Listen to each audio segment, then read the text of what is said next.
Well, Eileen, I'm super excited to get to chat with you today and to welcome you. So I want to go ahead and have you start with just sharing a little bit about you. I know you have like an incredible story, which is really what drove you to do the work that you do today.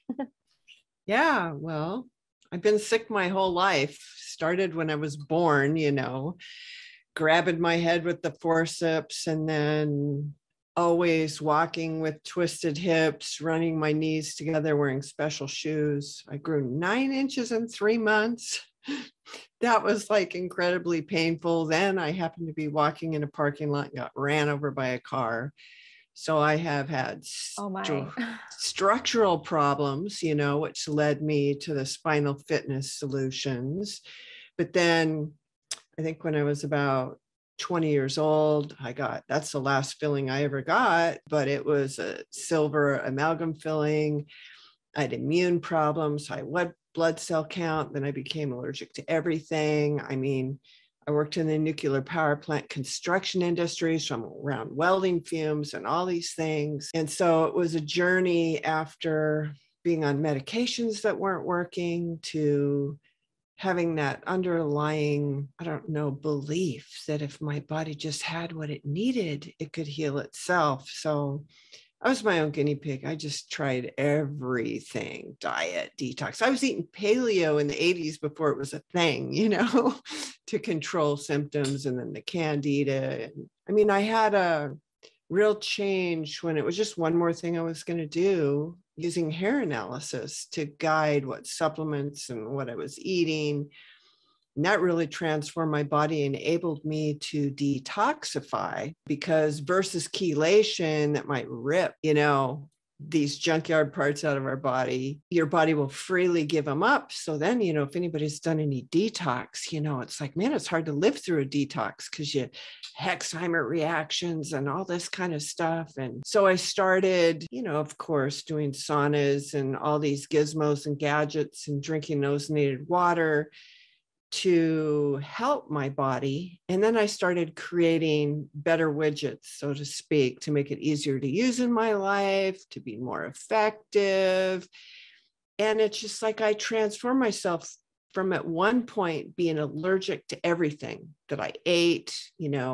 Anybody had colognes or any cleaning chemicals or formaldehydes or mold, people couldn't even smell the mold. And I'd be like a mold detector, And so I just went from not even being able to think and remember anything to having to write everything down to feeling better. Now I'm going to be 60 years old. I feel better than I did when I was in my 20s. And it's just amazing. There is no silver bullet. And there's just certain things that we can do nowadays. They actually sell non-toxic cleaning chemicals. Back when I was sick, they didn't have them. You had to get creative and make your own. And now they've got organic foods, and they have so many solutions out there that there's an awareness coming where people are realizing that in order to have health, you need to stop the toxic burden. I was reading one study where just the chemicals in women's body care and cosmetic products, there's over 500 of them that we're exposed to. So I'm just big into everything. Clean up what you're breathing in. That's number one, exposure.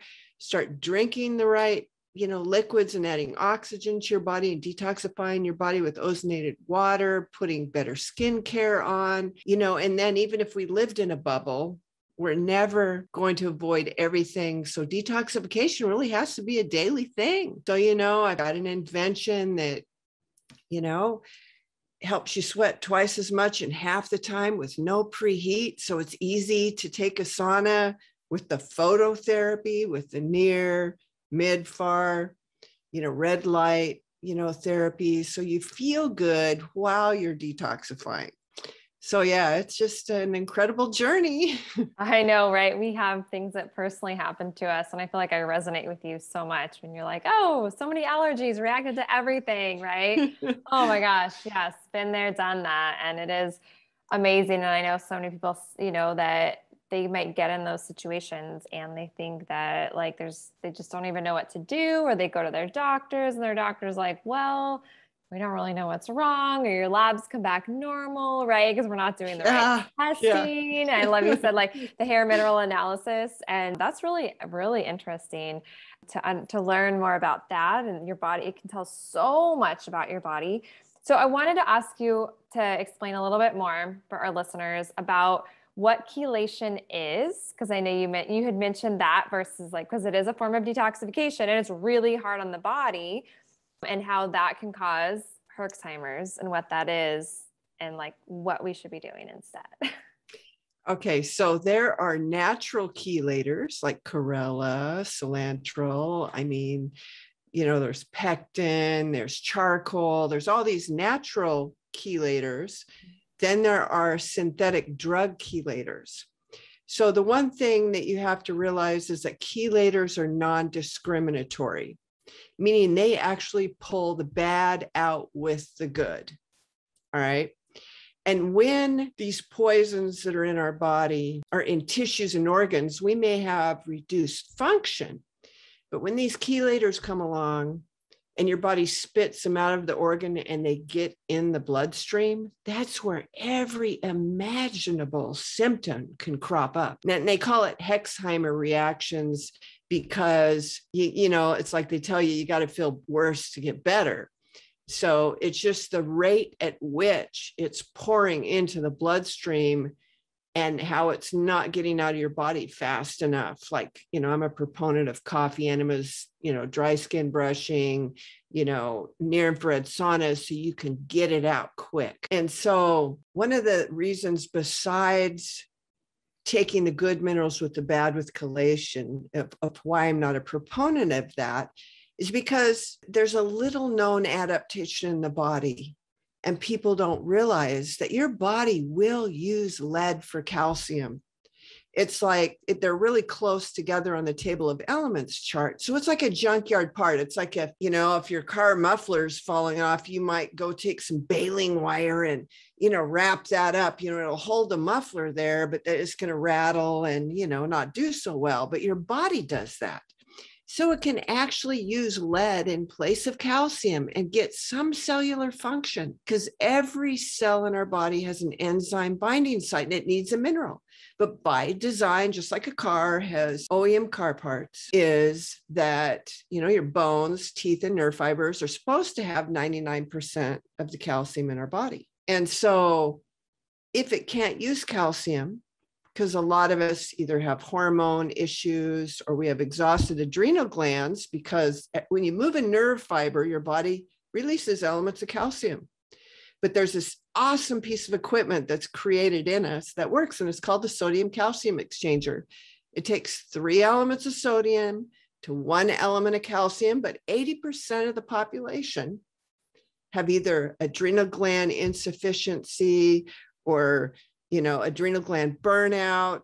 So their adrenal glands don't make adequate amounts of aldosterone, which is a hormone that really controls electrolyte levels of sodium, not so much the salt we put in our food. So then the body can't put calcium where it needs to go because there's way too much calcium, not enough sodium, so it doesn't go back there. So the body grabs onto the lead and puts it there.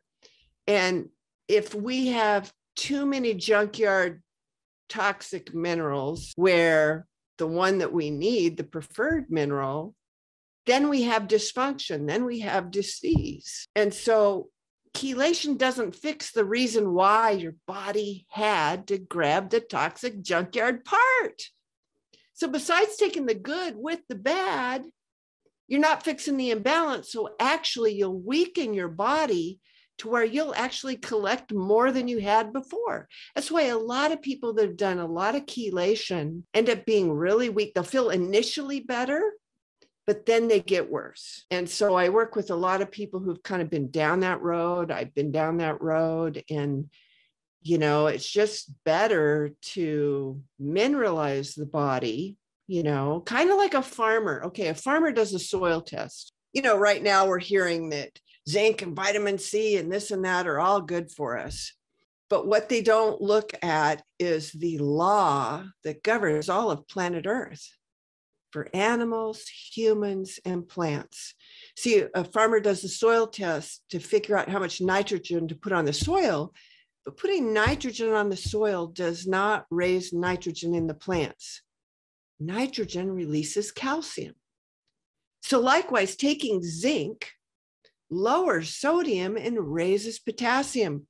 What if that person already had too low of sodium, which a lot of people are in that boat?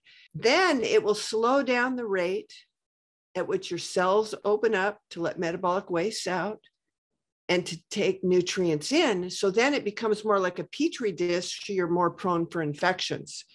So if you have that, what we call an inversion on that ratio, then you can, first things are first. And so, being trained in that really changed my life, because I was just chasing my symptoms with natural stuff. I had cupboards of things, and I kept on taking more calcium and magnesium to sleep.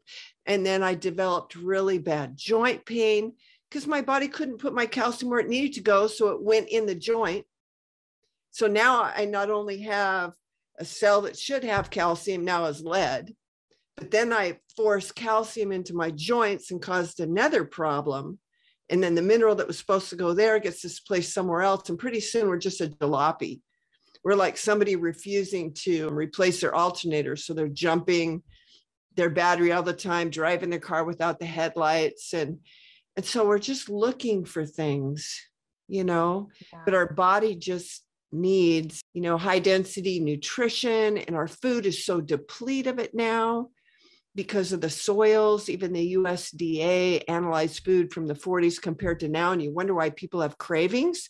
It's like the vitamin content in like an ear of corn, you almost have to eat a bushel to get the same nutrients. We're just starved of nutrients. So it really comes down, what I hear you saying in all of this, it comes down to our cellular function. Yes. Right? We don't talk enough, and I'm so glad you're bringing this up. I'm starting to learn so much more about hair mineral analysis, which has really opened my eyes, because I've listened to and learned a lot about cellular function, but the understanding hair mineral analysis and how if your sodium and potassium is too low and your magnesium and calcium is too high, or like vice versa, which we don't see as much, right? Because everyone's tired. So if you're tired, you're actually holding on to too much calcium, magnesium, not enough sodium, potassium. And, I talk a lot about electrolytes. And so it's really interesting when we start to recognize, and I always talk about how everything in the body is connected. We got to get down to the root. And ultimately, if the cellular function, the transfer of nutrients in and out of cells isn't doing what it's supposed to do, we're going to have dysfunction in the body. Right. Absolutely. So I want to ask you, Eileen, about ozone. And you mentioned it a little bit. I'm intrigued by it. I've done a little bit of ozone therapy, especially when I went through mold.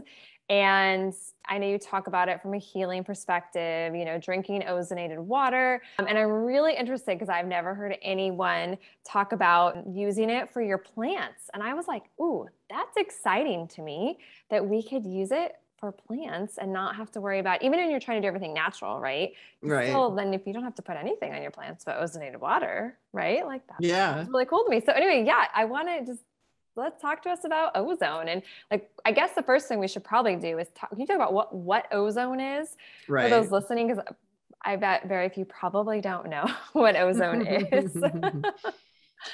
Well, oxygen is 2 singlets of O1. And so ozone is 3 singlets of O1. And in nature, you've got positive and negative, and you've got balanced charges. So when you have an O3, that means it's very unstable. So that one singlet is going to break off, and it's called an oxidizer. And so when it's in a gas form, it's very, very reactive because we have solid matter, we have liquid, and we have gas. Okay, so breathing ozone gas will damage lung tissue. That's why we're not supposed to breathe more than 0.02 part per million. They've done studies that's for like compromised people with maybe COPD or asthma, but like a healthy person, 0.1 part per million is the threshold of where it begins to damage, because it does 2 things. When you're breathing, your body is grabbing oxygen to put in receptor sites in the lungs to get it to your blood. And when you have ozone gas in the air, it competes with where the oxygen should be in the receptor. So a lot of people, there used to be years ago, these alpine air purifiers, and a lot of people were like, using these ozone generators and smelling ozone in their house. And they're going, oh, I love it. I'm breathing deep. Well, I'm telling people you're breathing deep because your body's in starvation mode for oxygen because O3 is filling those receptor sites. So it's not a good thing. It's your body's survival to breathe deeper. And also people that breathe ozone in the air, they'll notice they'll have digestive upset, gut things. That's one of the things that happens when you have inhaled ozone gas, is you will have intestinal upset and, digestion issues and all that. So they don't really put 2 and 2 together for that. But besides competing with that, because our lung tissue has a lot of lipids in them. So it oxidizes the lipids and it actually causes our lung tissue to burn like a sunburn, and it damages our lung tissue. There's ozone gas, but what happens with this miracle is when you dissolve ozone gas into water. So it's a lot less reactive. You're not breathing it and it's in the water. So it's like a disinfectant. Like if you drank bleach, you die, but bleach is used as a disinfectant. But one molecule of bleach, its powerful sanitizing effect can be compared to up to 10,000 molecules of ozone. And ozone is just like so much more powerful. It's the other way, one molecule of ozone to 10,000 molecules of bleach. So it is so much more effective. So people go, how can I safely drink ozonated water? I would die if I had that much bleach. And the reason being is the way that ozone behaves, healthy cells that aren't infected with the virus, a bacteria, a fungus, or, some kind of parasite, or a cell that doesn't lack oxygen or isn't gone into a cancerous state, will have a protective enzyme coating around it. So ozonated water is selective because it won't oxidize the cells that have that protective enzyme coating around it. And, we're indoors all the time, so we're breathing lower levels of oxygen. There's a lot of people that are sedentary. They don't exercise regularly, so their body oxygen levels are lower. And when that happens, your body loses enzyme coating around cells. And that's how they become prone to having a virus attached to them, a bacteria, infections. And so we really want to have enough oxygen in our body, and to maintain those protective enzyme coatings, it just really boosts our immune system. And so what I teach people to do that's very simple at raising body oxygen levels is to make a glass of ozonated water. And I have a patented invention that I got the utility patent for, because, you can run an ozonated water to diffuse the gas into water, but you got to open a window, turn on an exhaust fan, leave, and that's not always convenient. So I came up with the cap for a glass jar that diffuses the ozone gas into the water 10 times as fast. So it extends the life of your ozone generator, and it degasses 100% of the ozone that doesn't dissolve in the water. So then you can drink it on an empty stomach. Think of it this way: when there's contaminated groundwater, the EP actually drills wells and have giant ozonators, and they inject ozonated water in the groundwater to clean up chemicals and toxins and heavy metals. So we're mostly water, right? So just a wonderful thing to do is to drink ozonated water on an empty stomach. And everybody goes, oh, well, then I'll just take it with my vitamins. No, because you're going to break down the nutrient content of your vitamins. Or, oh, I'll combine my ozonated water with my coffee enema solution. No, because you're going to get rid of the palmitic acid and the, caffeine and all the goodness in the coffee for the enema. And then you're going to consume the oxidizing power of the ozone. So you're going to make 2 therapies less effective. So, you think about ozonated water, of just doing it by itself, either 20 minutes before you do, drink anything, eat anything, consume anything, or 2 hours afterwards, and not at night, because the one thing about your body, when you get all this oxygen release, you're going to feel like you drank coffee, but without the bad stimulatory effect or without the, crashing. But you don't want to drink ozonated water before bed because you're just all energized. You're like, whoa, And so that is just a super simple, thing to do, because like I said, we live in a toxic world, and if our body isn't running like it should, we're going to even have autointoxication, things going on inside of our body that could be cleaned up. And so, yeah, I've got an ozone generator. It's a corona discharge. So like you've probably had insufflation with an oxygen fed tank for ozone therapy, like when you go to the doctor's office and things like that. And there's a place for that. It's pretty radical. In certain conditions, you're going to want to do that. You're going to want to get heavy and intense. But as a daily practice, you can use corona discharge to clean water. I mean, actually, the city of Los Angeles ozonates their sewage water into clean water. Oh, wow. It's just a period of time. Everything has a time, duration, and concentration.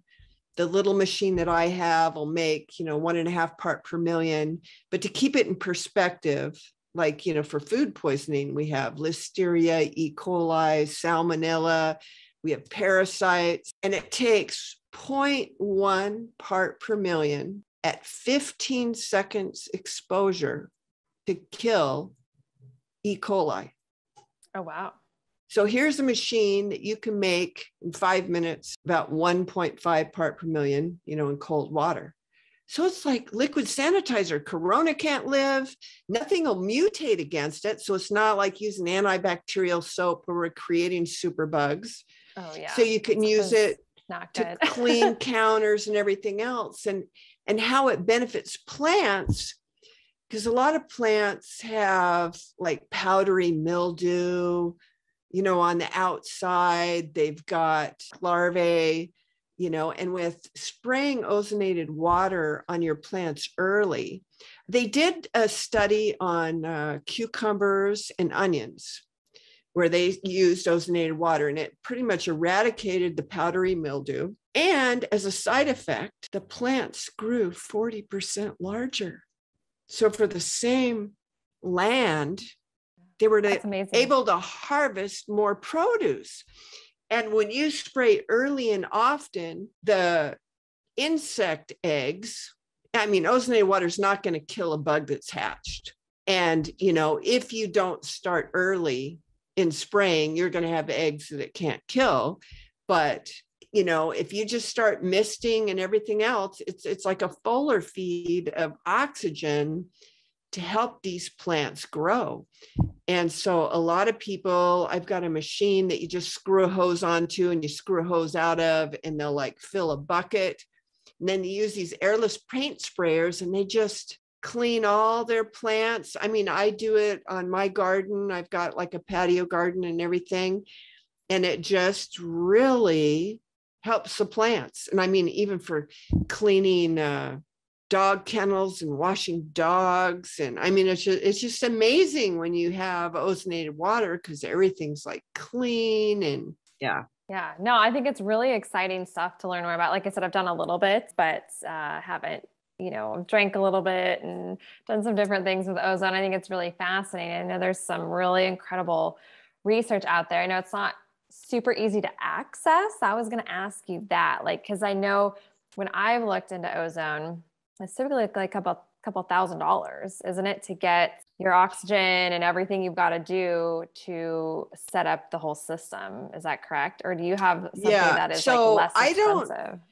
I have corona discharge, so it's not meant for insufflation. Okay. So it's for the people who aren't that far down the rabbit hole. Maybe they don't have cancer, maybe they don't have these chronic diseases. So if they just start drinking ozonated water as part of their daily routine and cleaning all their vegetables, because everything's grown in dirt.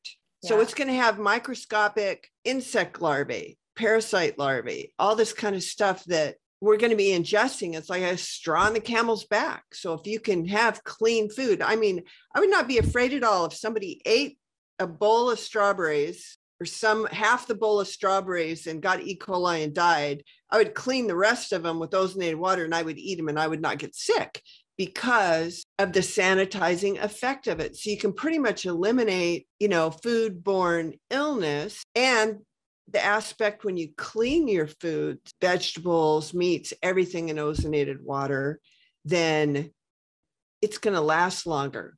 It's like a lot of people used to use a little bit of bleach and water and soak their vegetables so it will last a long time.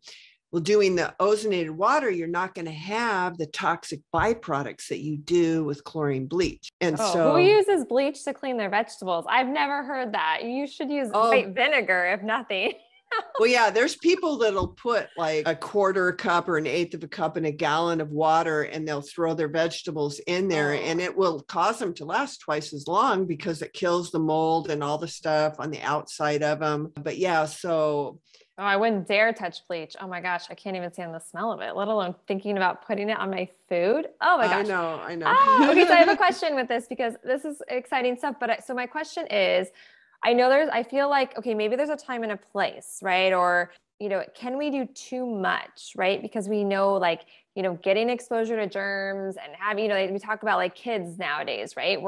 They're not out playing in the dirt, right? Building that microbiome. So I know there's got to be this balance here. And I get like, so for example, when I was going through mold, I'm like, all I cared about was getting that crap out of my body, but I couldn't sustain the detoxification and all that, like you said, because it strips away a lot of other things. So is there like something we like, I don't know what the right word is, not a concern, but just awareness of like, okay, I can understand cleaning, vegetables, especially store-bought ones, things like that might have like things like E. coli and stuff like that on them. But is there a point at which we can actually sanitize too much? Well, I'm a proponent of getting outside, grounding, getting your hands in the dirt, doing something because that builds the microbiome and builds immunity.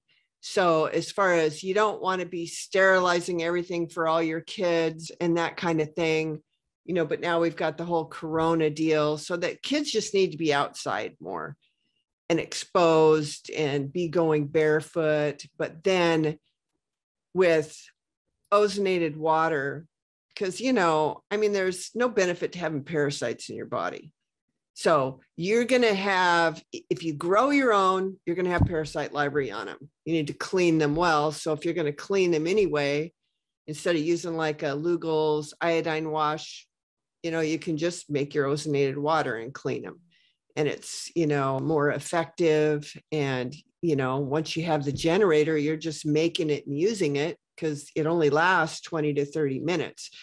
So I always use ozonated water on everything in the food prep area. And I don't think you can do that too much. Washing your hands in ozonated water, I don't think you can do that too much. Okay. But what we need to do is we need to make sure that we're having the right kind of fiber. Mm-hmm. We know now, even if you go get your stool sample done, the the bacteria that lives in that is really depending on what you're eating. And so, just taking a bunch of good probiotics, in some people, it's like throwing expensive grass seed on ground that's been sterilized with a chemical and expecting a harvest, so we've got to start eating more vegetables with a soluble and insoluble fiber to be able to feed, the good bacteria.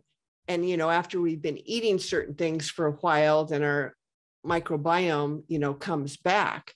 But yeah, for the children right now, the best thing parents can do is get them outside and let them play in the dirt. Oh, I wholeheartedly agree with that. I mean, that's so important.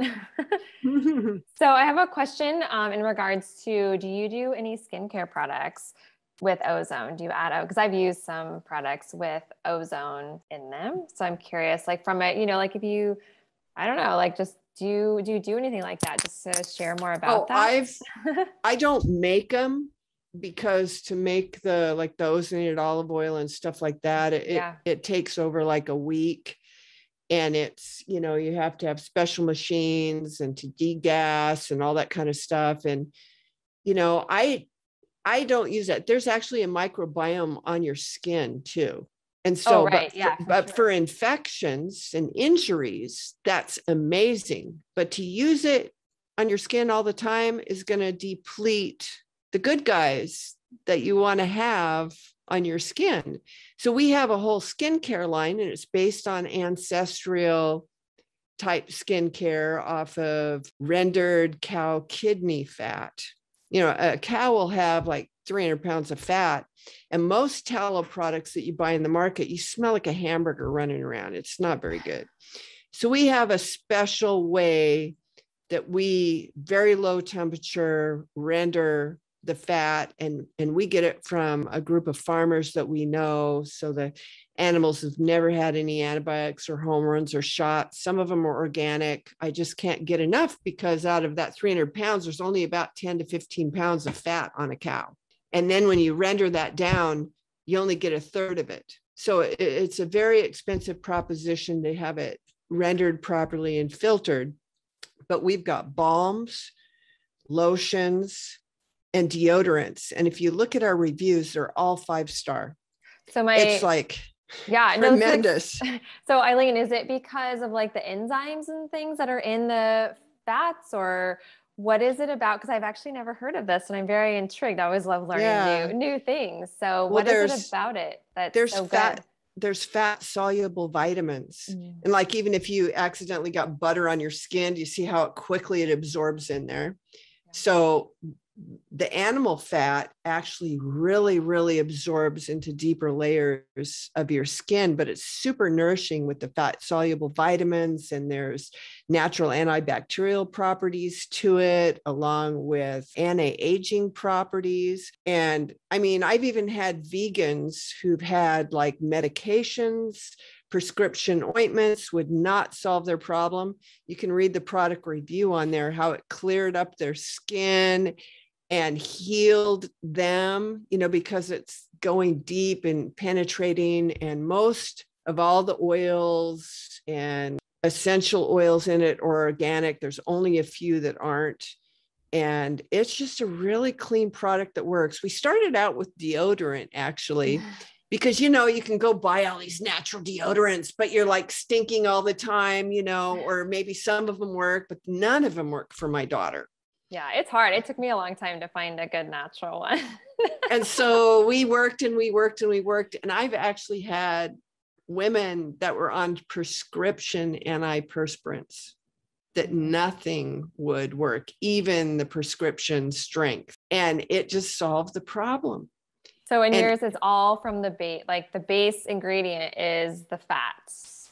Yeah. And olive oil and, then these other, ingredients. And, it just works. There's just so many reviews. People could just, go to the website and read all the views for the skincare. You'd think with when you read the label of ingredients, like on our anti-aging lotion, you'd think it would just be greasy, but it's like got this nice whipped texture and it just goes in and it's not greasy. But I've had, like, when I was on television and they do your makeup before, they're like going, "What's on your skin? What's on your skin?" And I'm going, "Well, that's my tallow lotion." You're going, "Oh my gosh, we spend 90% of our time just trying to moisturize the skin before we put the makeup on." So I've got television makeup artists using our tallow products because it works better than anything they can buy. And it's just like, and then we went into the body toners with the Dead Sea minerals and the different things that you can put on for transdermal underneath the lotions. And it's just like, if you look at videos and pictures of me from like over the last 10 years and you look at me now, it's like, oh my gosh. Yeah, your skin looks beautiful. I'm really so much younger. Of course, I use all the products that I sell, and it's, a way of life. And I tell people, they're going like, "Oh my gosh, how do you make time for all that?" And I go, "Well, when you feel like Superwoman, it's encouraging to continue." Just keep going. Yes. And so I tell people start with one thing. And then if it does what I say it does, maybe you'll be enthused to try something else. It's because it's like they sell themselves, you know? Yeah, that's the best. That's great. So, Eileen, I want to ask you a little bit about coffee enemas. I have my thoughts on them, but I'd love to hear you talk about them, right? Because detoxification and all of that. So, can you explain? I feel like people probably heard about them, but I think a lot of people are like shied away from doing them because they're like, "What? Really? Coffee? Yeah. Coffee enema? Really?" Well, they've been around for thousands of years. My most favorite story is when Hitler's army got cut off from supplies. And the doctor would always order a plain water enema. And the nurses started thinking, well, if the coffee's keeping the doctor going 24/7, they started pouring coffee in the enema buckets. And an amazing thing happened. The soldiers' pain, here they are operating on them without pain pills. And their soldiers' pain reduced so dramatically that it actually became famous in universities. 3 universities over Europe, one in Vienna, Austria, and other places, started putting coffee water up rats to find out what's going on.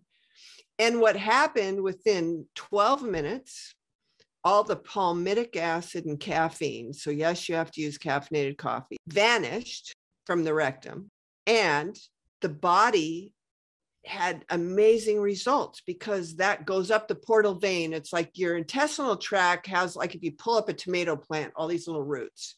That's like a portal vein that hooks all along that intestinal tract to grab nutrients and poisons, whatever, to go to the liver to filter it. So what happens is it would go up to the liver and dilate the bile ducts. So it would cause a large increase in bile production, which, by the way, changes the pH of the intestinal tract and makes it more conducive to our biome to grow and thrive. But it increased natural production of glutathione 600%. So how many people spend money on glutathione supplements? It's expensive too. Do a coffee enema and probably produce more bioavailable glutathione that you can consume on your own. And now, especially with the vaccine graphene nanoparticles and I just read a study where if your body has enough glutathione in it, it won't cause that dangerous shift of inflammation and everything else. So, but it does more than that. It actually turns on enzyme systems. It fills your bloodstream with free radical scavengers. It's literally so wonderful that if somebody asked me, Eileen, I'm only to do one thing, that's it. What do you recommend? I'd say do a daily coffee enema. And I was in a car wreck and had knee surgery. And, of course, anesthesia, pain pills, all that. And they got this S3 machine like they had on Dr. Oz that shows circulating antioxidant levels. And doctors get it to use to sell people antioxidants. Because, if we have enough antioxidants in our body, cancer doesn't have a chance, you're not aging as fast and all this stuff. So I thought, man, after all this, it's going to be really bad. Dr. Oz was 75,000. They say 60,000 and above is just like you're in the safe zone.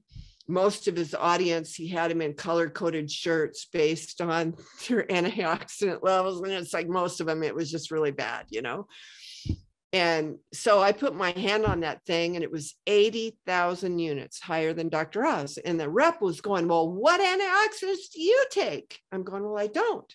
I do a daily near-infrared sauna, which also fills my bloodstream with antioxidants, daily coffee enema, and I do my hair analysis supplements, which do not include, it's mainly minerals, maybe a few glandulars, but it doesn't include any antioxidants. And so, a lot of people will say, oh, doing a daily coffee enema, you're going to wash out your minerals and all this. Well, at the same time, I got all the blood work for life insurance. And my agent's going, so for the blood work for my surgery, blood work for the life insurance.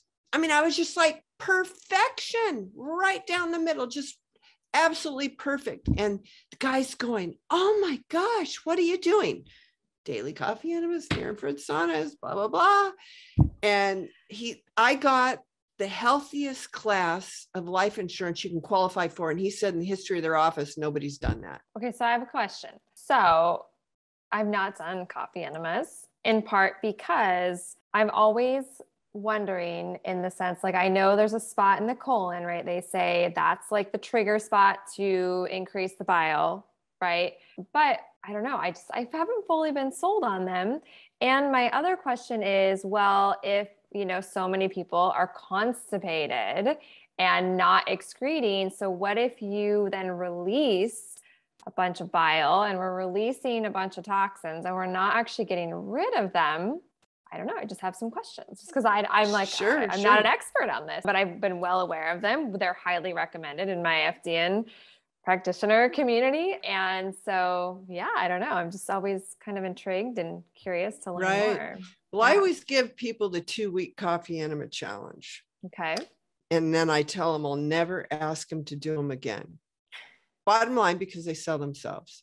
Yeah. I mean, you do them? I had a husband and wife come in, cut their hair for hair analysis. And he was on allergy medicines, antidepressants, had like a laundry list of couldn't sleep, anxiety attack, all this kind of stuff on his sheet. So he says, I'll do the coffee enemas. I'll try it.